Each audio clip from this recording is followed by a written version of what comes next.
if you're wealthy and she isn't, and it's a first time marriage, you should probably have a prenup.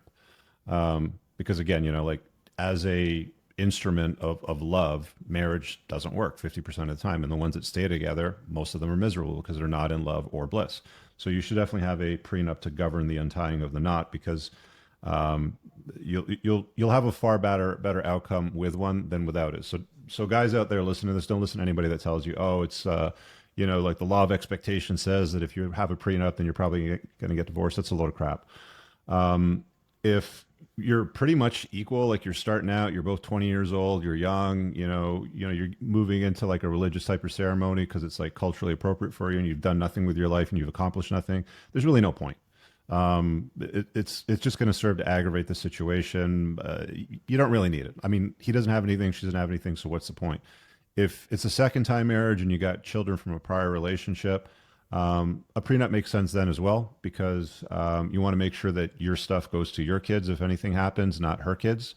It Yeah. it just makes sense from a logical perspective for planning. So there's in many situations it makes sense because most people get married later on in life now. I think the average age for marriage is like close to 30 now. Mm. And if there's a difference in net worth, which there usually is because women are hypergamous, they like to date and marry up. They usually don't like to look down at a guy. There's no woman that wakes up in the morning and says, gee, I can't wait to provide for a man, financially. It just doesn't happen. But men do it all the time, and that's just the way things are, and it's totally fine. But if you're, Steve, the VP from accounting, making $300,000 a year, and you're marrying Becky, who's the $40,000 a year hairdresser, you definitely want to have a prenup. You brought up the hypergamy, so let's go ahead and talk about that.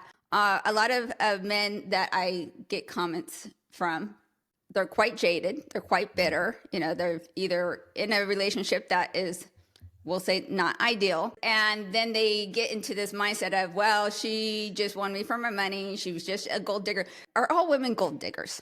I mean, all women have the capability to be gold diggers and extract resources from men. Sure, it doesn't always start out that way, but I mean, you should treat all guns as loaded, right? You should never point a gun at anybody that you don't intend to harm, and you should approach, unfortunately, relationships and love kind of the same way. You need to understand female nature, and most guys don't. They just walk into it blindly, and the first girl that gives them attention or responds to them or is even remotely attracted to them, they'll want to get married to right away.